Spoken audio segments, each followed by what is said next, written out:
നിങ്ങൾ അച്ഛന്മാർ പലരും കുടിക്കാറില്ല. എൻ്റെ ജീവിതത്തിൽ ഇന്ന് വരെ ഈ സാധനം ഒന്ന് തൊട്ടു നോക്കാൻ പോലും എനിക്ക് ഇടയായിട്ടില്ല എന്നുള്ളത് മാറ്റമെന്ന് പറയുന്ന ഒരു സംഭവമല്ല, അതൊരു യാത്രയാണ്. ഒറ്റ ദിവസം കൊണ്ട് മാറി എന്നാരും വിചാരിക്കരുത്. അതൊരു തുടർമാനമായ യാത്രയാണ്.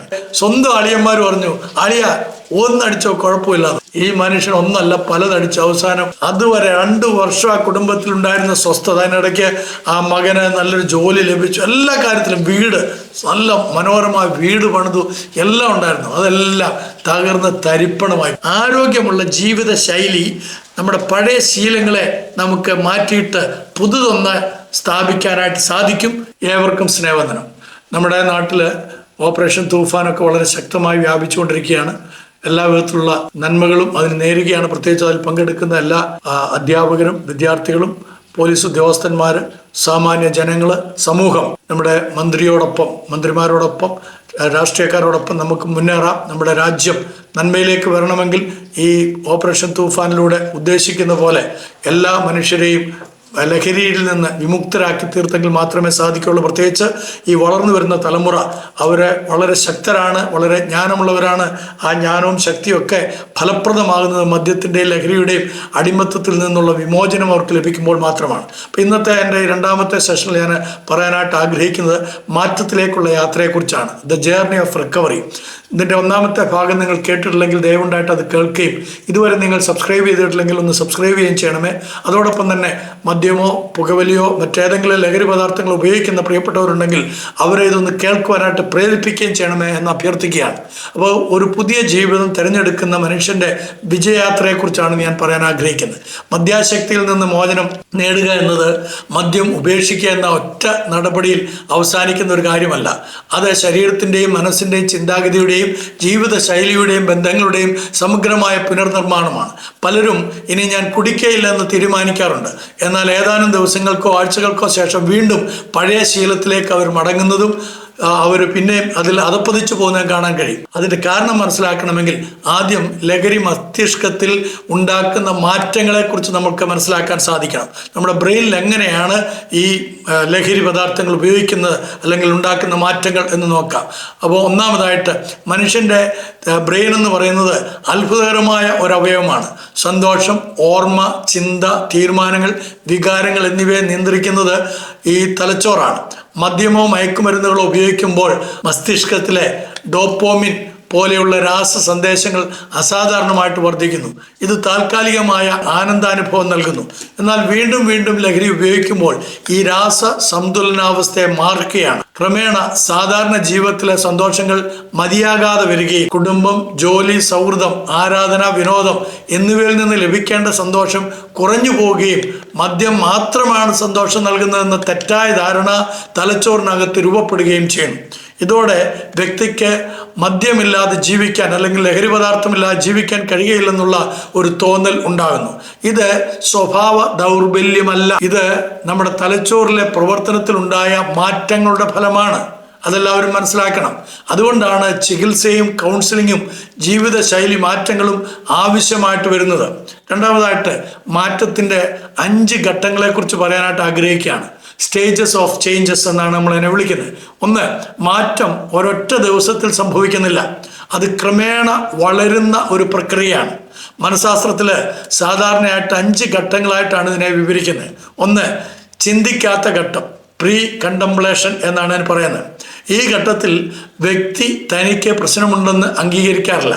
എനിക്കൊരു കുഴപ്പമില്ല, ഞാൻ അങ്ങനെ കുടിക്കാറില്ല, വല്ലപ്പോഴും മാത്രം ഒരല്പം, അതോ എപ്പോൾ വേണമെങ്കിലും എനിക്ക് നിർത്താം, എനിക്ക് വേണമെങ്കിൽ എപ്പോഴും നിർത്താൻ കഴിയും എന്നൊക്കെ വാവിടുന്ന അല്ലെങ്കിൽ വാചകം അടിക്കുന്ന ആളുകൾ. എല്ലാവരും കുടിക്കുന്നില്ലേ, പിന്നെ ഞാൻ ഇച്ചിരി കുടിച്ചെന്ന് വിചാരിച്ചാൽ എന്താ കുഴപ്പം എന്നിങ്ങനെയുള്ള ന്യായീകരണങ്ങൾ. പ്രത്യേകിച്ച് അച്ഛന്മാരായ ഞങ്ങളോടൊക്കെ പല ചെറുപ്പക്കാരും പറയാറുള്ളത്, നിങ്ങൾ അച്ഛന്മാർ പലരും കുടിക്കാറില്ല. എൻ്റെ ജീവിതത്തിൽ ഇന്ന് വരെ ഈ സാധനം ഒന്ന് തൊട്ടു നോക്കാൻ പോലും എനിക്ക് ഇടയായിട്ടില്ല എന്നുള്ളത് സന്തോഷപൂർവ്വം അറിയിക്കുകയും കൂടെ ചെയ്യട്ടെ. അപ്പോൾ ഈ ഘട്ടത്തിൽ നിങ്ങളെ കുറ്റപ്പെടുത്താനല്ല ഞാൻ ആഗ്രഹിക്കുന്നത്, അത് ഫലപ്രദവുമല്ല. വിവരവും കരുതലോടുകൂടിയുള്ള സംഭാഷണവുമാണ് ഇതിനകത്ത് കൂടുതൽ സഹായകരം എന്നുള്ളതുകൊണ്ടാണ് ഞാനിത് നിങ്ങളുമായിട്ട് പങ്കുവെക്കുന്നത്. 2ാമത്തെ ഘട്ടം എന്ന് പറയുന്നത് ഒരു കണ്ടംപ്ലേഷൻ അഥവാ ചിന്തിക്കുന്ന ഘട്ടമാണ്. ഇവിടെയാണ് ഒരു വ്യക്തി അദ്ദേഹത്തിൻ്റെ പ്രശ്നം ശരിക്ക് തിരിച്ചറിയാൻ തുടങ്ങുന്നത്.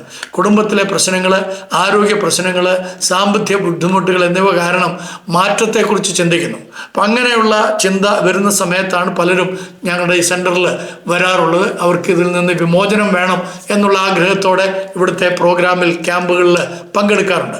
എന്നാൽ ഭയവും സംശയവും നിലനിൽക്കുന്ന ഒരു സമയം കൂടിയാണ് ഈ രണ്ടാമത്തെ ഘട്ടം എന്ന് പറയുന്നത്. അതുകൊണ്ട് അവരെ നമ്മൾ ധൈര്യപ്പെടുത്തുകയും അവരുടെ ഭയത്തിൽ നിന്ന് അവരെ വിടുവിക്കുകയും ചെയ്യാൻ കൊണ്ടിടയായിത്തീരണം. മൂന്നാമത്തെ ഘട്ടം എന്ന് പറയുന്നത് ഒരു പ്രിപ്പറേഷൻ ഘട്ടമാണ്. എന്ന് പറഞ്ഞു കഴിഞ്ഞാൽ തയ്യാറെടുപ്പിൻ്റെ ഘട്ടം. ഇനിയും മാറ്റം വരുത്തണമെന്ന് വ്യക്തി തീരുമാനിക്കുന്നു. അപ്പോൾ ഡോക്ടറെ കാണാം, അല്ലെങ്കിൽ കൗൺസിലറുടെ അടുക്കിലേക്ക് പോകാം, അല്ലെങ്കിൽ ഞാൻ കുടുംബത്തോട് സംസാരിക്കാം, അല്ലെങ്കിൽ ക്യാമ്പിൽ പങ്കെടുക്കാം. അപ്പോൾ ഇങ്ങനെ തുടങ്ങിയ പല പദ്ധതികളും ഈ ഘട്ടത്തിൽ അങ്ങനെയുള്ളവർ ആരംഭിക്കുന്നു. നാലാമത്തെ ഘട്ടം എന്ന് പറയുന്നത് പ്രവർത്തന ഘട്ടമാണ്, ഒരു ആക്ഷനാണ്. ഇതാണ് യഥാർത്ഥ മാറ്റം ആരംഭിക്കുന്ന സമയം. മദ്യം ഉപേക്ഷിക്കുന്നു, ചികിത്സ സ്വീകരിക്കുന്നു. ഒരു കാര്യം ഞാൻ പറയട്ടെ, ഞാൻ ഇപ്പോൾ വേണമെങ്കിൽ നിർത്താമെന്ന് പറയുന്ന ആളുകൾ കുറച്ച് കഴിയുമ്പോൾ വീണ്ടും തുടങ്ങും. അതുകൊണ്ട് നിങ്ങൾക്ക് തീർച്ചയായിട്ടും കൗൺസിലിങ്ങോ അല്ലെങ്കിൽ ഒരു ക്യാമ്പോ ഇതിനകത്ത് ആവശ്യമാണ്. ഇപ്പം മദ്യം ഉപേക്ഷിക്കുന്നു എന്ന് പറയുന്ന ആളുകൾ വീണ്ടും അതിലേക്ക് കടക്കാതിരിക്കാൻ ചികിത്സ ആവശ്യമായിരിക്കുന്നു. അപ്പോൾ പുതിയ ശീലങ്ങൾ നമ്മൾ വളർത്തണം, പഴയ കൂട്ടുകെട്ടുകൾ ഒഴിവാക്കണം. ഈ ഘട്ടത്തിൽ കുടുംബത്തിൻ്റെ പിന്തുണ വളരെ പ്രധാനപ്പെട്ട ഒരു കാര്യമാണ്. അപ്പോൾ ഇത് മദ്യപിക്കുന്ന ആളുകൾക്ക് വേണ്ടി മാത്രമല്ല ഈ ക്ലാസ്സുകൾ ഞാൻ എടുക്കുന്നത്. ഇതൊരു 10 സെഷൻസ് ഉണ്ട്. ഇത് ഞാൻ മദ്യപിക്കാത്ത ആളുകൾക്ക്, നമ്മുടെ കുടുംബങ്ങളിൽ മദ്യപാനം ആളുകൾക്ക് ഉണ്ടാകാതിരിക്കാൻ വേണ്ടിയിട്ടും കൂടെയാണ് ഈ ക്ലാസ്സുകൾ എടുക്കുന്നത്. അതുകൊണ്ട് ഇതെല്ലാവരും കേൾക്കണം. പ്രത്യേകിച്ച് നമ്മുടെ ടീനേജിലുള്ള കുഞ്ഞുങ്ങളെ ഇത് കേൾപ്പിക്കണം. കൗമാരപ്രായം മുതൽ തന്നെ കുഞ്ഞുങ്ങളുടെ തലച്ചോറിലേക്ക് ഈ കാര്യങ്ങൾ കടന്നു കഴിഞ്ഞാൽ അവർ ഈ മദ്യത്തിൽ നിന്നും ലഹരി പദാർത്ഥങ്ങളിൽ നിന്നും വിട്ടു നിൽക്കാനായിട്ട് ഇടയായിത്തീരും. അതുകൊണ്ട് അവരെ കൂടെ അടുത്തിരുത്തി ഇത് കേൾപ്പിക്കുന്നത് നന്നായിരിക്കും. അഞ്ചാമതായിട്ട് നിലനിർത്തുന്ന ഒരു ഘട്ടം എന്ന് പറഞ്ഞു കഴിഞ്ഞാൽ മെയിൻ്റനൻസ് പീരീഡ്. ഇത് മദ്യപിക്കേണ്ടെന്ന് തീരുമാനിച്ചു, അങ്ങനെ തന്നെ നിർബന്ധമായിട്ട് അതിൽ തുടരുന്ന ഒരവസ്ഥ. അപ്പോൾ ഈ ഒരു മാറ്റം ദീർഘകാലം നിലനിർത്താനുള്ള പരിശ്രമത്തിനെയാണ് നമ്മൾ മെയിൻ്റനൻസ് എന്ന് വിളിക്കുന്ന ഈ കാലഘട്ടത്തെക്കുറിച്ച് പറയുന്നത്. അപ്പോൾ പഴയ ശീലങ്ങളിലേക്ക് തിരികെ പോകാതിരിക്കാൻ ജാഗ്രത ആവശ്യമാണ്. നമ്മൾ ഈ പഴയ ശീലങ്ങൾ എപ്പോഴും നമ്മളെ മാടി വിളിച്ചുകൊണ്ടിരിക്കും. പഴയ കൂട്ടുകാർ നമ്മളെ മാടി വിളിച്ചുകൊണ്ടിരിക്കും. അപ്പോൾ അവരോടൊക്കെ സുല്ലിടാൻ തക്കവണ്ണം അവരോട് നോ എന്ന് പറയാൻ സാധിക്കണം. അപ്പോൾ ആരോഗ്യകരമായിട്ടുള്ള ജീവിതശൈലി, അതേപോലെ തന്നെ പിന്തുണ ബന്ധങ്ങൾ, സ്ഥിരമായ കൗൺസിലിംഗ് എന്നിവ ഇവിടെ വളരെ പ്രധാനപ്പെട്ടാണ് ഇത്തരത്തിലുള്ള ആളുകൾ. അതിൽ ഒന്നാമതായിട്ട് പ്രചോദനം വളർത്തൽ വളരെ പ്രധാനപ്പെട്ട ഒരു കാര്യമാണ്. മാറ്റത്തിന് ഏറ്റവും വലിയ ശക്തി പുറത്തു നിന്നല്ല, ഉള്ളിൽ നിന്നാണ് വരേണ്ടത്. എനിക്ക് എന്തുകൊണ്ട് മാറണം എന്ന ചോദ്യത്തിന് വ്യക്തമായ ഉത്തരമുണ്ടെങ്കിൽ വിജയസാധ്യത വർദ്ധിക്കും. അപ്പം നമ്മൾ മദ്യപിക്കുന്ന ആളുകൾ ആരെങ്കിലും ഉണ്ടെങ്കിൽ നമ്മളോട് തന്നെ ചോദിക്കേണ്ട ഒരു ചോദ്യം, എനിക്ക് എന്തുകൊണ്ട് ഒരു മാറ്റം വേണം, ഞാൻ എന്തുകൊണ്ട് മാറണം? അങ്ങനെ ഒരു ചിന്ത നമ്മുടെ മനസ്സിൽ ആഭിമുഖീകരിക്കണം.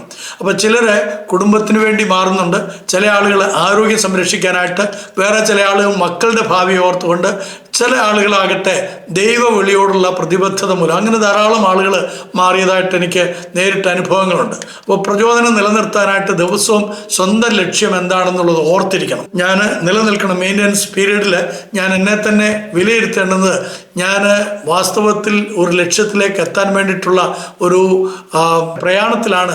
ആ പ്രയാണത്തിൽ ഞാൻ എത്തും എന്നുള്ള ഒരു ബോധ്യം ഉണ്ടാണ്. അപ്പോൾ ചെറിയ വിജയങ്ങൾ പോലും ആഘോഷമാക്കാൻ ശ്രമിക്കണം. ഈ ആഘോഷിക്കുക എന്ന് പറയുമ്പം പെട്ടെന്ന് മനസ്സിലേക്ക് വരുന്നത് ചെറിയ മദ്യം ഉപയോഗിച്ചുകൊണ്ടാണ്. അങ്ങനത്തെ ആഘോഷമല്ല, മറിച്ച് നമ്മുടെ സ്വന്തം ഉള്ളിലുണ്ടാകുന്ന ഒരു വലിയ ആനന്ദം. ഒരു ദിവസം വീതം മുന്നോട്ട് പോവുക, എല്ലാ ദിവസവും കൂടെ മുന്നോട്ട് പോകുക എന്നുള്ളതല്ല, ഓരോ ദിവസവും നമ്മൾ മുന്നോട്ട് പോയിക്കൊണ്ടിരിക്കണം. അതാത് ദിവസത്തേക്കുള്ള ക്ലേശം വന്നതേക്ക് മതിയെന്ന് നമ്മുടെ കർത്താവ് പറഞ്ഞിട്ടുണ്ടല്ലോ. അതുകൊണ്ട് ഓരോ ദിവസവും നമ്മൾ ചുവടുകൾ വീഴാതെ, പിഴയ്ക്കാതെ മുന്നോട്ട് പോയിക്കൊണ്ടിരിക്കുക. അപ്പോൾ വീഴ്ച സംഭവിച്ചാൽ നിരാശരാകാതെ വീണ്ടും എഴുന്നേൽക്കുക.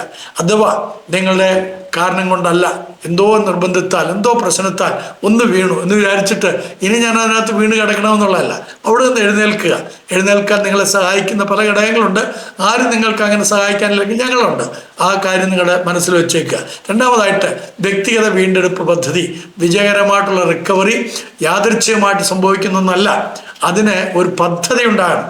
അപ്പോൾ അതിനാണ് വ്യക്തിഗത വീണ്ടെടുപ്പ് പദ്ധതി, റിക്കവറി പ്ലാൻസ് എന്ന് നമ്മൾ വിളിക്കുന്നത്. അപ്പോൾ അത് ഇൻഡിവിജ്വലായിട്ട് ഓരോരുത്തരും പേഴ്സണലായിട്ട് എടുക്കേണ്ടതാണ്. അതിനൊരു പദ്ധതി ഉണ്ടാക്കണം. ആദ്യം സ്വന്തം ജീവിതത്തിൽ മദ്യപിക്കാനുള്ള സാഹചര്യങ്ങൾ അല്ലെങ്കിൽ അതിനുള്ള ട്രിഗേഴ്സ്, ഡ്രിങ്കിങ്ങിനുള്ള ട്രിഗേഴ്സ് എന്തൊക്കെയാണെന്നൊന്ന് തിരിച്ചറിയണം. ചിലപ്പോൾ വിശപ്പായിരിക്കാം, ചിലപ്പോൾ ദേഷ്യമായിരിക്കാം, ചിലപ്പോൾ ഏകാന്തതയായിരിക്കാം, ചിലപ്പോൾ ക്ഷീണമായിരിക്കാം, അല്ലെങ്കിൽ ഇതൊന്നും അല്ലെങ്കിൽ പോലും ചിലപ്പോൾ നമ്മുടെ പഴയ കൂട്ടുകാരായിരിക്കാം, അല്ലെങ്കിൽ ചിലപ്പോൾ ആഘോഷങ്ങളാകാം, അല്ലെങ്കിൽ മാനസിക സമ്മർദ്ദം തുടങ്ങിയ പലർക്കും പല പ്രധാന ട്രിഗറുകളാണ് ഉണ്ടാകാറുള്ളത്.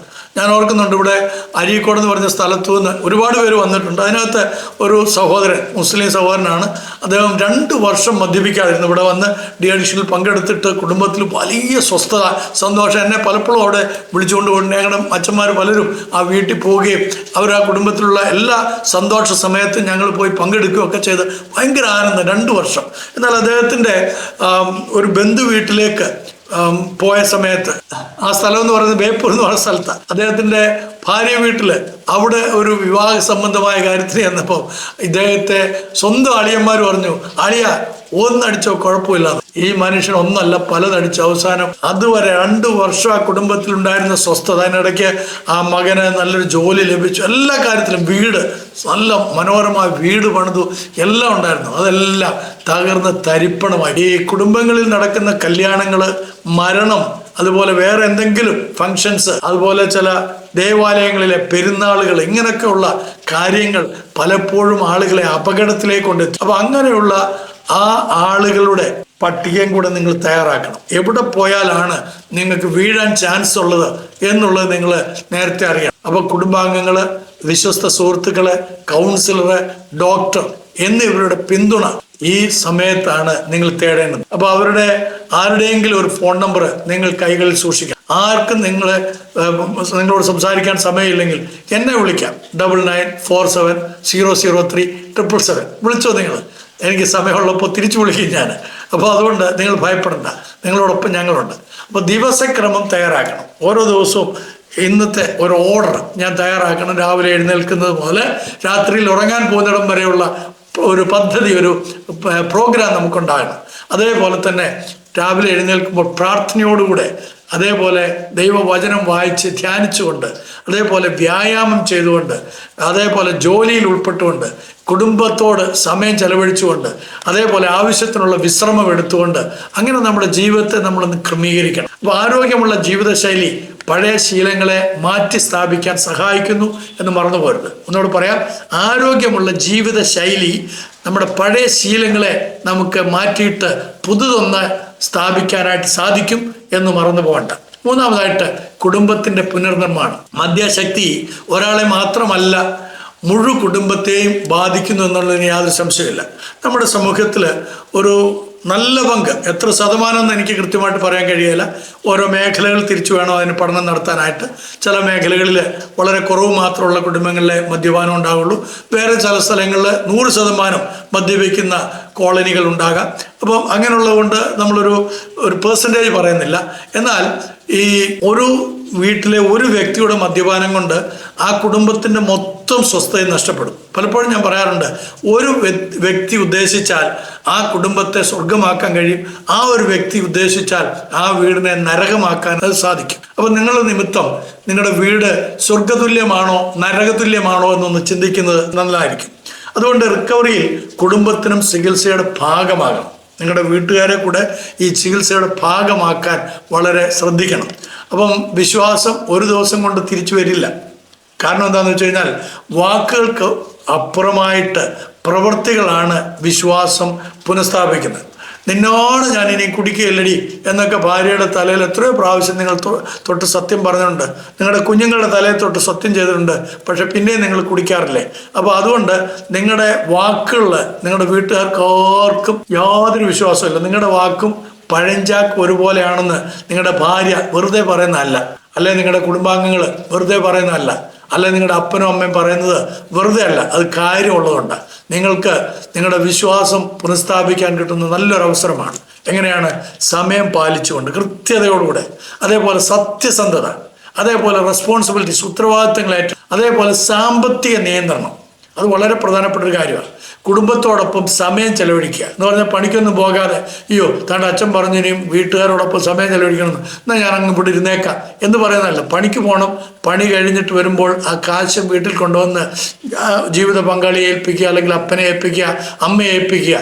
അപ്പോൾ നിങ്ങളുടെ വിശ്വാസ്യത നിങ്ങൾക്ക് വീണ്ടെടുക്കാനായിട്ട് സാധിക്കും. അപ്പോൾ അങ്ങനെ അവരോടൊപ്പം സമയം ചെലവഴിക്കുകയും അവരോടൊപ്പം എല്ലാ കാര്യങ്ങളും തുറന്നു പറയുകയും ചെയ്യുമ്പോൾ നിങ്ങളുടെ വിശ്വാസം നിങ്ങൾക്ക് തിരികെ കിട്ടും. നിങ്ങളുടെ കുടുംബം നിങ്ങളെ ആദരിക്കാൻ തുടങ്ങും. അപ്പോൾ കുടുംബാംഗങ്ങളും ക്ഷമയും സഹനവും കൂടെ കാണിക്കാൻ മറക്കരുത്.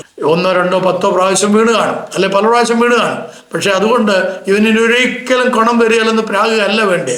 മറിച്ച് മോനെ നീ ശരിയാകും, മോളെ നീ ശരിയാകും, അല്ലെങ്കിൽ സഹോദരൻ നീ ശരിയാകും എന്ന് പറഞ്ഞ് അവരെ നമ്മൾ കൈത്താങ്ങി വളർത്തിയെടുക്കണം. അതിന് വേണ്ടിയിട്ടുള്ള പ്രോത്സാഹനം കൊടുക്കണം. അപ്പം നിരന്തരമായ കുറ്റപ്പെടുത്തൽ മാറ്റത്തെ തടസ്സപ്പെടുത്താം.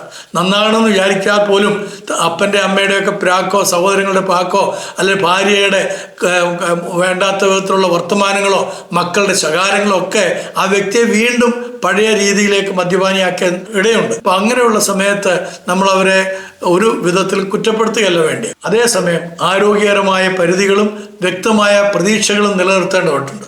അപ്പോൾ ആ വ്യക്തിയുടെ അടുക്കൽ നിന്ന് ചില കാര്യങ്ങളൊക്കെ മാറ്റിവെക്കണമെങ്കിൽ മാറ്റിവെക്കണം, പൈസ മാറ്റിവെക്കണമെങ്കിൽ മാറ്റിവെക്കണം, അങ്ങനെയൊക്കെ ചെയ്യേണ്ടത് ആവശ്യമാണ്. ഇനി 4-മതായിട്ട് ഞാൻ പറയാൻ ആഗ്രഹിക്കുന്നത് ആദ്യ 90 ദിവസത്തെ റിക്കവറി പ്ലാനിനെ കുറിച്ചാണ്. ആദ്യത്തെ 3 മാസം റിക്കവറിയിലെ ഏറ്റവും നിർണായകമായ കാലഘട്ടമാണ്. മദ്യപാനം നിർത്തി നിങ്ങളുടെ വീട്ടിലേക്ക് ഏതെങ്കിലും ഡി-അഡിക്ഷനിൽ പോയിട്ടോ അല്ലെങ്കിൽ ചികിത്സ തേടിയിട്ടോ കൗൺസിലിങ്ങിന് പോയിട്ടോ അല്ലെങ്കിൽ ഹോസ്പിറ്റലിൽ പോയിട്ടോ മടങ്ങി നിങ്ങളുടെ വീട്ടിൽ വന്നു കഴിഞ്ഞാൽ ആദ്യ 30 ദിവസം ശരീരത്തിന് വിശ്രമം നൽകി. അതേപോലെ തന്നെ ഡോക്ടറുടെയും കൗൺസിലറുടെയും നിർദ്ദേശങ്ങൾ കൃത്യമായിട്ട് പാലിക്കുക. മതിയായിട്ടുള്ള ഉറക്കം, ആവശ്യത്തിനുള്ള ഉറക്കം വേണം. മിനിമം 7 മണിക്കൂർ അങ്ങനെയുള്ളവർ ഉറങ്ങണം. അതേപോലെ പോഷകാഹാരം, അതോടൊപ്പം തന്നെ നല്ല വെള്ളം കുടിക്കണം, ഇഷ്ടം പോലെ വെള്ളം കുടിക്കണം. പോഷക ആഹാരം ഉള്ള വസ്തുക്കൾ കഴിക്കണം. വെറുതെ കുറേ ചോറ് വാരി വലിച്ച് തിന്നുകയല്ല. അതുകൂടാതെ കുറച്ച് പച്ചക്കറികളും മറ്റ് മത്സ്യമാംസങ്ങളും ഒക്കെ ആവശ്യത്തിനനുസരിച്ച് കഴിക്കണം. അതേപോലെ മദ്യവുമായി ബന്ധപ്പെട്ട സ്ഥലങ്ങളും കൂട്ടുകെട്ടുകളും കൃത്യമായിട്ട് ഒഴിവാക്കണം. ഒരു കാരണവശാലും ആ സമയങ്ങളിൽ മദ്യം വിളമ്പുന്ന സ്നേഹ സൽക്കാരങ്ങളിലേക്കോ വിരുന്നുകളിലേക്കോ അങ്ങനെയുള്ളവരെ കൂട്ടിക്കൊണ്ടു പോകരുത്. അവരോട് പറയണം ഇന്ന കാരണത്താൽ എൻ്റെ ഭർത്താവിന് വരാൻ കഴിയുകയില്ല, അല്ലെങ്കിൽ അവരോട് പറയണം സഹോദരൻ ഞാൻ ഈ കാരണത്താൽ വരാൻ ബുദ്ധിമുട്ടാണ് എനിക്ക്, നിങ്ങളവിടെ എന്തായാലും ഈ കാര്യങ്ങളൊക്കെ ഉണ്ടാവുമല്ലോ, അപ്പം ഇല്ല എന്ന് ഉറപ്പ് വരുത്തിയാൽ മാത്രം മദ്യം വിളമ്പുകയില്ല, ലഹരി വസ്തുക്കൾ കൊടുക്കുകയില്ല എന്നൊക്കെ പറഞ്ഞെങ്കിൽ മാത്രമേ, അങ്ങനെ സ്ഥിരപ്പെട്ടാൽ മാത്രമേ പറ്റുള്ളൂ. ഞാൻ ഓർക്കുന്നുണ്ട്, ഞങ്ങളിവിടെ ഭക്ഷണവുമായിട്ട് വന്ന ഒരു വ്യക്തി പറഞ്ഞ കാര്യം. ഇവിടുത്തെ ഒരു ഫംഗ്ഷനിൽ ഭക്ഷണം കൊണ്ടുവന്ന വ്യക്തി പറയായിരുന്നു, അദ്ദേഹം ഒരു വിവാഹ തലേന്നാൾ ഭക്ഷണം വിളമ്പി. അതെവിടെയാണെന്നറിയാമോ? അത് വിളമ്പിയത് ഒരു വിശ്വാസത്തിൽ ഉന്നത നിലവാരം പുലർത്തുന്ന ഒരു സഭയുടെ അംഗങ്ങൾക്കാണ്. അങ്ങനെയുള്ള ഒരാളുടെ വീട്ടിലെ വിവാഹത്തിൻ്റെ തലേ ദിവസം 1,00,000 രൂപയുടെ രാസലഹരി പദാർത്ഥങ്ങളാണ് അവിടെ വിളമ്പിയത്. കുറച്ച് നാളുകൾക്ക് മുമ്പാണ്. 1,00,000 രൂപയുടെ രാസലഹരി പദാർത്ഥങ്ങൾ. നിങ്ങളത് ആലോചിച്ച് നോക്കിയേ. അപ്പോൾ എത്ര മ്ലേച്ഛമായി തീർന്നിട്ടുണ്ട് നമ്മുടെ സൊസൈറ്റി. ഇതിൻ്റെ കാരണം എന്താണ്? ശരിയായ രീതിയിൽ ഇതിൻ്റെ അപകടം മനസ്സിലാക്കാത്തതുകൊണ്ട്. അങ്ങനെയുള്ളിടത്തേക്ക് ഡി-അഡിക്ഷൻ പ്രോഗ്രാം കഴിഞ്ഞ് ചെല്ലുന്ന ഒരു വ്യക്തിക്ക് വീണ്ടും അഡിക്റ്റഡ് ആകാനായിട്ടുള്ള ഒരുപാട് ചാൻസുകളുണ്ട്. 100% ചാൻസുകളുണ്ട് എന്നുള്ളതിന് യാതൊരു സംശയമില്ല. അപ്പം അങ്ങനെയുള്ള ഇടങ്ങളിലേക്ക് ഒരു കാരണവശാലും ഇത്തരക്കാരെ കൊണ്ടുപോകരുത്. അത് കഴിഞ്ഞിട്ട് 31 മുതൽ 60 ദിവസം വരെ പുതിയ ദിനചര്യ സ്ഥിരപ്പെടുത്തുക. കുടുംബ ബന്ധങ്ങൾ മെച്ചപ്പെടുത്താനായിട്ട് ശ്രമിക്കുക. സ്ഥിരമായിട്ട് വ്യായാമം ചെയ്യുക, അത് വളരെ പ്രധാനപ്പെട്ടതാണ്. പുതിയ ഹോബികൾ കണ്ടെത്തുക. അതോടൊപ്പം തന്നെ പുതിയ കഴിവുകൾ വികസിപ്പിക്കുക. അതിനുശേഷം 61-ാം ദിവസം മുതൽ 90 ദിവസം വരെയുള്ള ആ കാലദൈർഘ്യത്തിൽ ലക്ഷ്യങ്ങളെക്കുറിച്ച് ശരിയായ ഒരു പദ്ധതി ഉണ്ടാക്കും. സാമ്പത്തിക പദ്ധതികൾ തയ്യാറാക്കണം. അതേപോലെ തന്നെ സമൂഹ സേവനത്തിലോ പിന്തുണ ഗ്രൂപ്പുകളിലോ പങ്കാളിയാകണം. നമ്മളെ ഫോളോ അപ്പ് മീറ്റിങ്ങുകൾ, ഞങ്ങൾക്ക് ഇവിടെ ഫെലോഷിപ്പ് മീറ്റിങ്ങുകളുണ്ട്. അപ്പോൾ ഇങ്ങനെയുള്ള മീറ്റിങ്ങുകളിൽ പങ്കാളിയാകണം. റിക്കവറി തുടരാനായിട്ട് വ്യക്തമായ പ്രതിജ്ഞ പുതുക്കണം. അതോടൊപ്പം തന്നെ മാറ്റമെന്ന് പറയുന്ന ഒരു സംഭവമല്ല, അതൊരു യാത്രയാണ്. ഒറ്റ ദിവസം കൊണ്ട് മാറി എന്നാരും വിചാരിക്കരുത്. അതൊരു തുടർമാനമായ യാത്രയാണ്. ഈ യാത്രയിൽ ചിലപ്പോൾ വെല്ലുവിളികളും വീഴ്ചകളും ഉണ്ടായേക്കാം. എന്നാൽ ഓരോ പുതിയ ദിവസവും വീണ്ടും എഴുന്നേൽക്കാനുള്ള അവസരമാണ്. ശരിയായ ചികിത്സ, കുടുംബത്തിൻ്റെ പിന്തുണ, ആത്മനിയന്ത്രണം, ആരോഗ്യകരമായ ജീവിതശൈലി, ആവശ്യമായ ആത്മീയ പ്രോത്സാഹനം എന്നിവയോടെ ദീർഘകാല മോചനം സാധ്യമാണ്. യഥാർത്ഥ വിജയം മദ്യം ഉപേക്ഷിക്കുന്നതിൽ മാത്രമല്ല, പുതിയ ജീവിതം സ്വീകരിക്കുന്നതിലാണ്. ബന്ധനത്തിൽ നിന്ന് സ്വാതന്ത്ര്യത്തിലേക്ക് ഓരോ ദിവസവും ഒരു തീരുമാനത്തിലൂടെ. നന്ദി, നമസ്കാരം.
ഇത് നമ്മുടെ തലച്ചോറിലെ പ്രവർത്തനത്തിലുണ്ടായ മാറ്റങ്ങളുടെ ഫലമാണ്. അതെല്ലാവരും മനസ്സിലാക്കണം.